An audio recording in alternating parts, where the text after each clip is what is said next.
Meet the football rivals.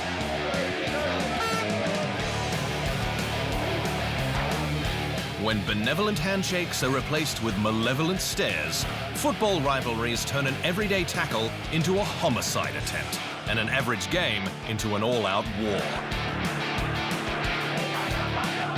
Bringing a fan base to a fever pitch, rivalries bring out the best in each other, and when fair play is thrown out the window, the worst. Emotions can't be suppressed in a football rivalry, so there's no way they can hide from the truth.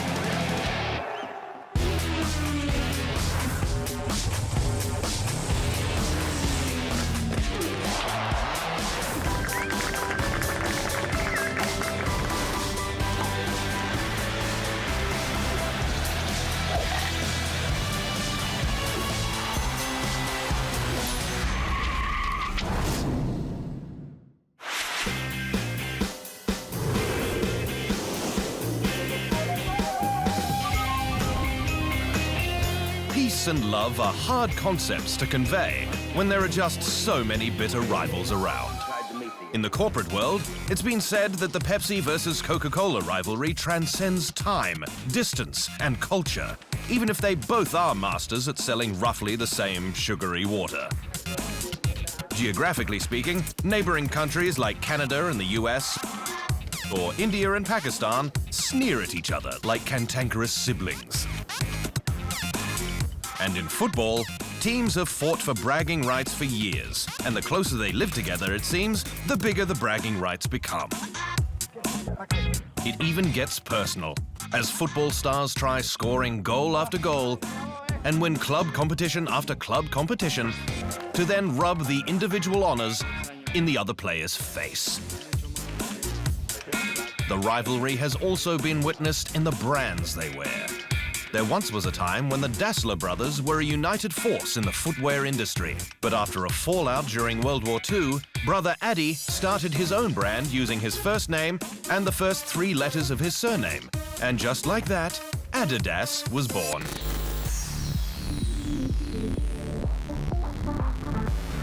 Meanwhile, brother Rudolf launched Puma, and the rivalry was in full force.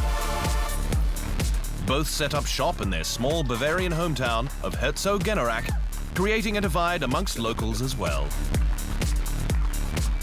Used to be the 2 founders that decided to split after having worked together for decades. It became kind of a family feud, but that's part of history. Now we are just regular competitors. You know, we are enjoying what we do. We love our brands. 6 decades after the pair parted company, their companies came together to hold a charity football match to promote world peace. But while the event united fans from both sides of the business divide, the brothers were never able to settle their differences, having died in the 1970s and been buried on opposite sides of the same cemetery. Coming up, the fabulous feuds of world football.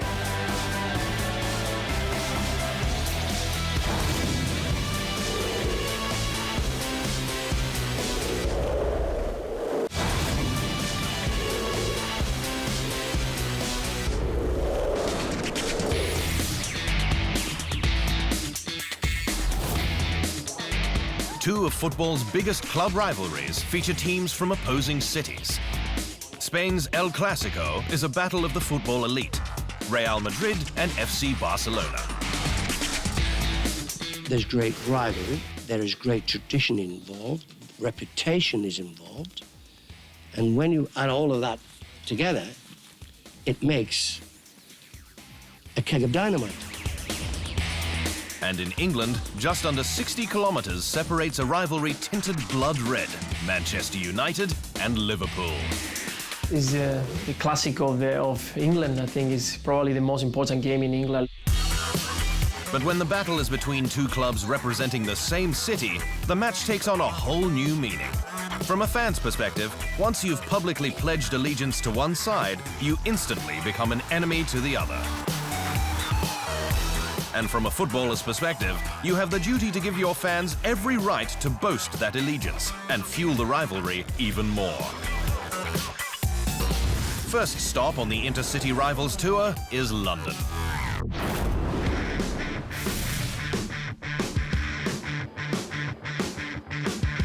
Playing at Highbury and then Emirates Stadium, Arsenal was founded in 1886, or 4 years after rivals Tottenham. But that didn't stop them from setting up shop just under 7 kilometers away from Tottenham's hallowed White Hart Lane. But the closeness between the two teams ends there. Sure, they may have had players play for both sides, like William Gallas, Emmanuel Adebayor, and most notably Sol Campbell, who was a Tottenham hero before bolting for Arsenal in 2001 in search of Champions League experience, on a free transfer no less. All this earned him a new nickname at White Hart Lane, Judas. But fans of the Spurs can take solace in the fact they were able to sign up England international Harry Kane, who was discarded by Arsenal's youth academy after just 1 season.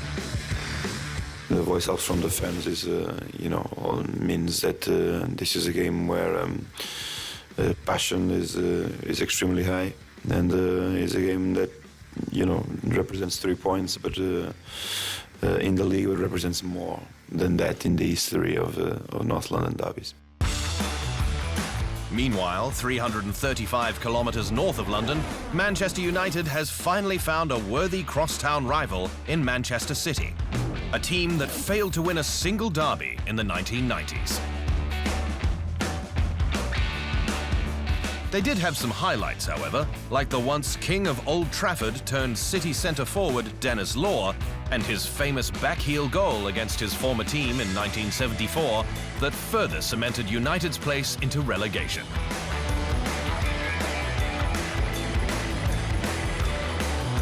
United was the dominant team for decades before City's big money takeover and Premier League titles in 2012 and 2014 meant the derby has greater significance in the standings. It's very important for both fans to try to win, but for both fans to try to demonstrate who is the better team of the city.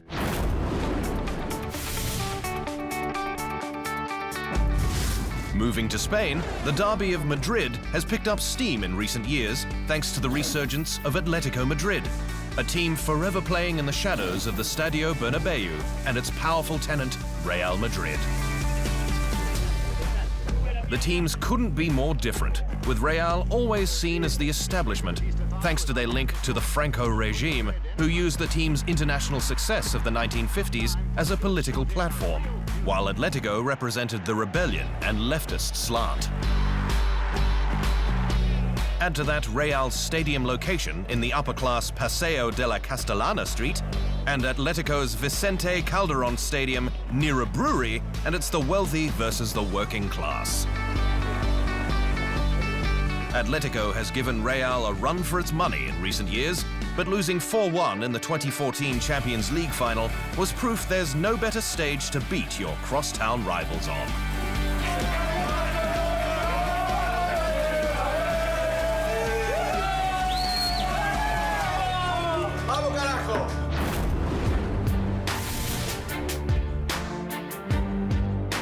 The two most powerful clubs in Scottish football, Celtic and Rangers, share the city they play for, Glasgow. But they're otherwise divided by culture, ideology and even religion, with Rangers representing the Protestants and Celtic the Catholics. Seen as a well-established business, the old firm rivalry generated hundreds of millions of pounds annually before Rangers were relegated to the 3rd Division in 2012 due to financial strife. The two clubs have also generated plenty of animosity over the years, and even tragedy, like the Ibrox disaster of 1971, where 66 people were crushed to death and another 200 were injured after safety barriers gave way during their traditional New Year's Old Firm match. With so much hatred between the two sides, it's no surprise former Rangers manager Walter Smith has said, "The Old Firm games bring out a certain tension that you don't encounter in an awful lot of other matches. Thank goodness."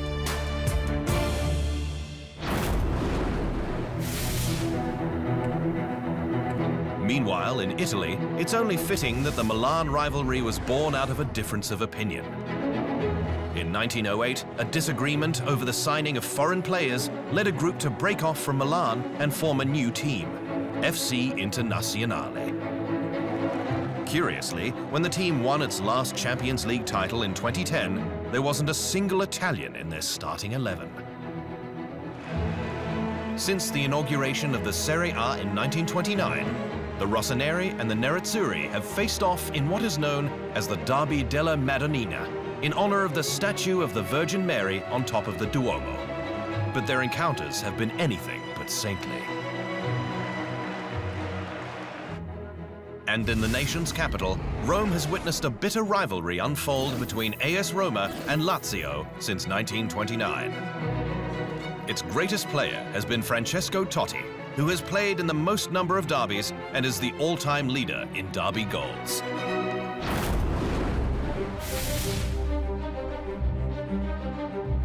The two most successful clubs in Greece both hail from the city of the gods, Athens. Olympiakos may have won double the league titles, but Panathinaikos boasts a better record in European competition. In fact, the only thing other than Athens that these two teams have in common is a sheer hatred for each other. So deep is the detestation between the two that when Olympiakos was allowed entry into the Champions League in 2015, despite match-fixing allegations against the club's owner, Vangelis Marinakis, it was Panathinaikos that appealed the decision.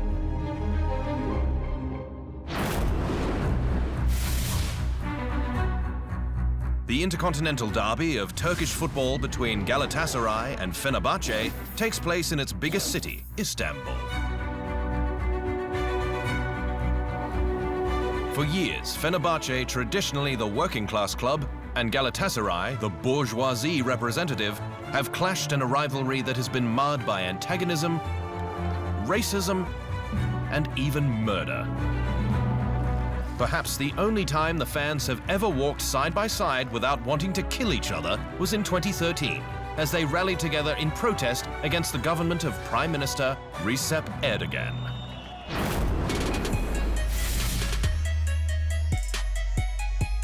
But of all the bitter battles for football city supremacy, perhaps none are more heated than the Superclásico in Buenos Aires. Boca Juniors and River Plate once lived only kilometers from each other. But when River went from working class to the wealthy millionarios of today, they moved out, and the resentment grew between the two. The history of violent clashes between fans gained another talking point in the second leg of their Copa Libertadores match in 2015, which was suspended after River players were pepper sprayed by opposing fans at half-time. We do not want to be hostages of the violence. Neither can this end the impunity. Justice was served, but the bitterness continues today. After the break, playing for the enemy.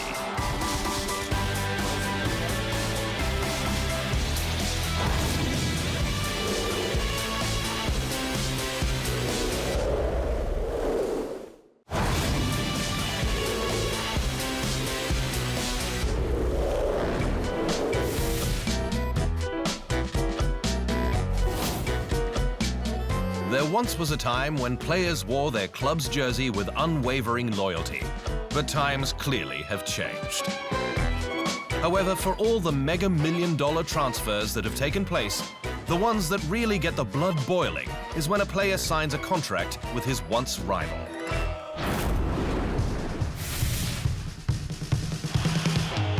Barca and Real really dislike each other, but that hasn't stopped their players from swapping sides. Like Michael Laudrup, who won 4 consecutive La Liga titles and a European Cup with Barcelona before moving to Madrid in 1994, where he won his 5th straight domestic title. Barcelona coach Luis Enrique joined the Blaugrana as a player in 1996, eventually garnering the captain's armband. But prior to his move to Barca, the former Spanish international was a Real Madrid player for 5 seasons. Real Madrid fans love to hate Luis Enrique, while Barcelona have their own villain in another Luis Figo. A hero in Catalonia after his arrival in 1995, he won 7 trophies for Barca before jumping ship for Madrid in 2000 in a deal worth £45 million. Figo won 2 titles with Los Blancos, including the Champions League, but his return to Camp Nou was greeted with a pig's head thrown at him as he prepared to take a corner.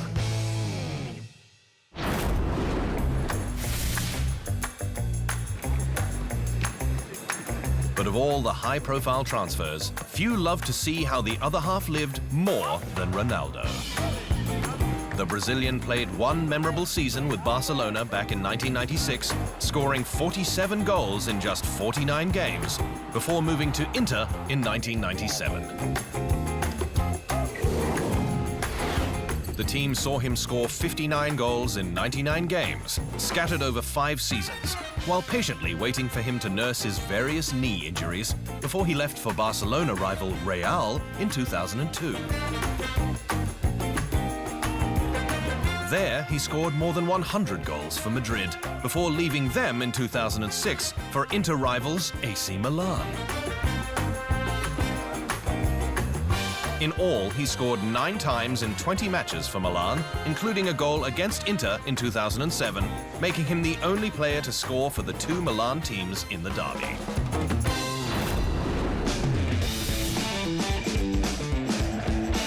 Sometimes, it seems, when a player feels forced to look for greener pastures, the pastures may very well be the fields they previously loathed.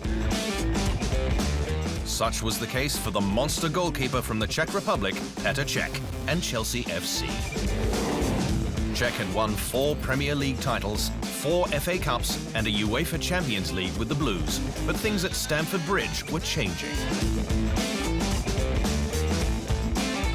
That's because with the promotion of Belgium Thibaut Courtois to first-team keeper, Cech was relegated to the bench.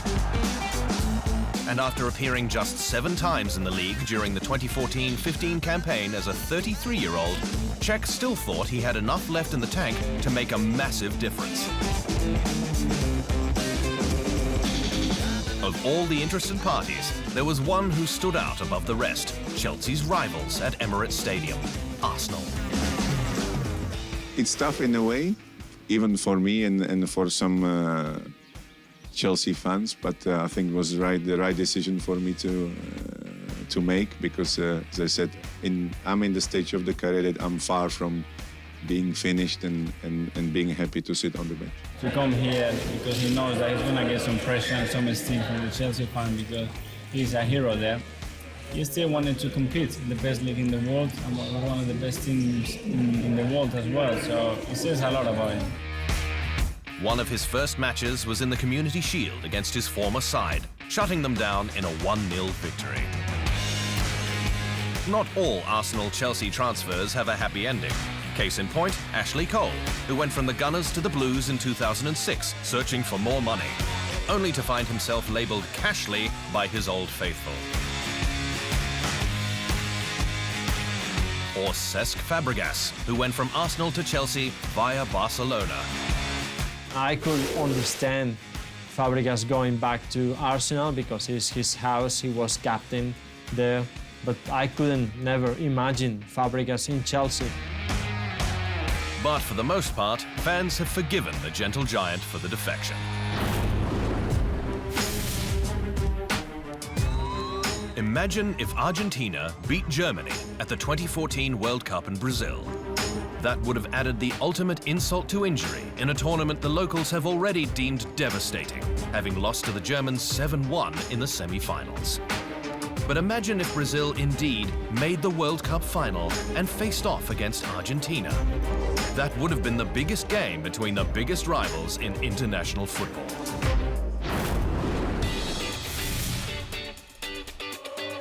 Brazil and Argentina have loved to hate each other, a contempt veiled underneath their ability to play the game beautifully. Between 1914 and 2015, they played against each other 102 times, with Brazil winning 2 more matches than their counterparts, drawing 26 times. Their goal tallies, interestingly enough, were equal.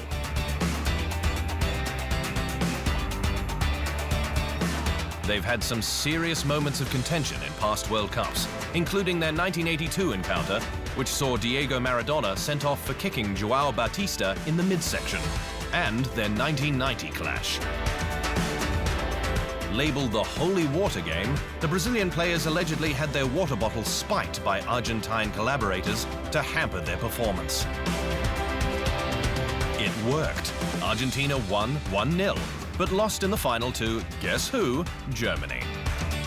The Germans have a few rivals of their own, like the hated Holland side, and England, who has another rival that has struggled to hold up their end of the bargain, except for one match back in 1967.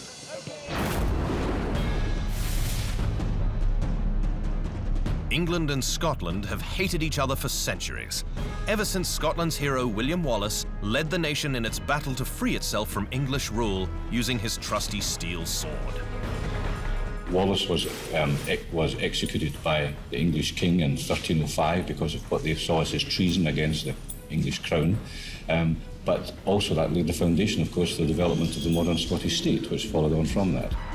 That rivalry has bled into sport, with England and Scotland known to be the oldest international football rivalry of them all, dating back to 1872.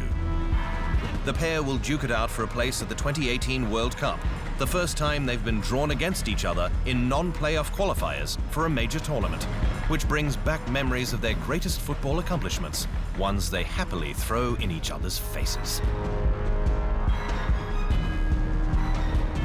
For England, it was winning the 1966 World Cup on home soil. For Scotland, it was a match a year later at Wembley Stadium that would forever represent their take that moment. Victory would give Scotland a passport to the European Championships, as well as the honour of being the first team to beat the world champion.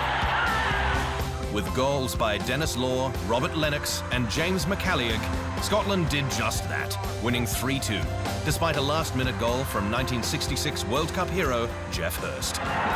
Too late to prevent that final snub to the world champs, the invasion by the Tartan horde over the sacred turf of Wembley. And what a shock to the critics, Scotland's superb conquest of the champion. The victory helped make Scotland the unofficial world champions, only fueling the fire that exists between the two nations even more. Still to come, American football rivals.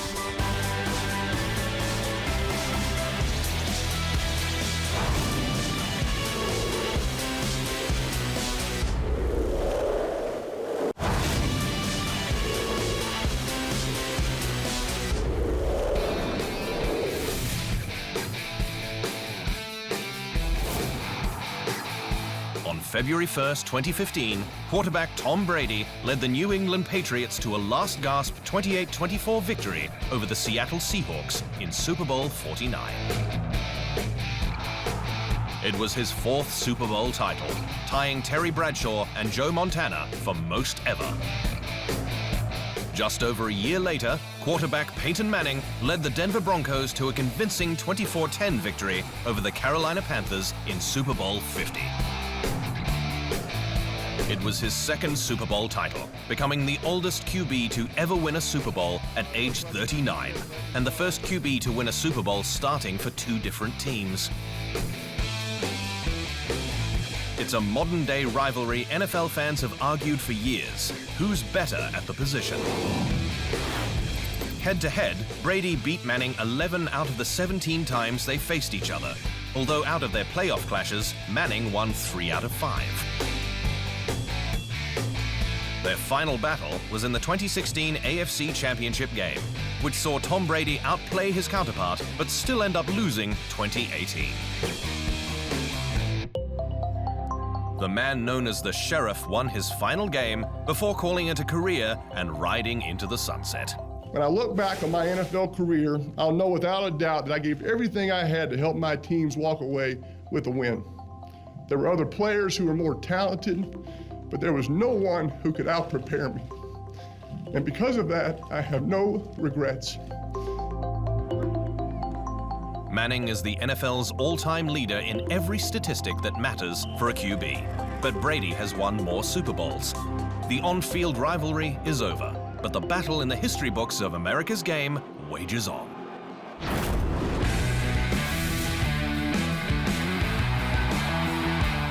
Teams hate each other. I still don't want them to win a trophy, and I don't want them to win things because I'm a fan of Manchester United.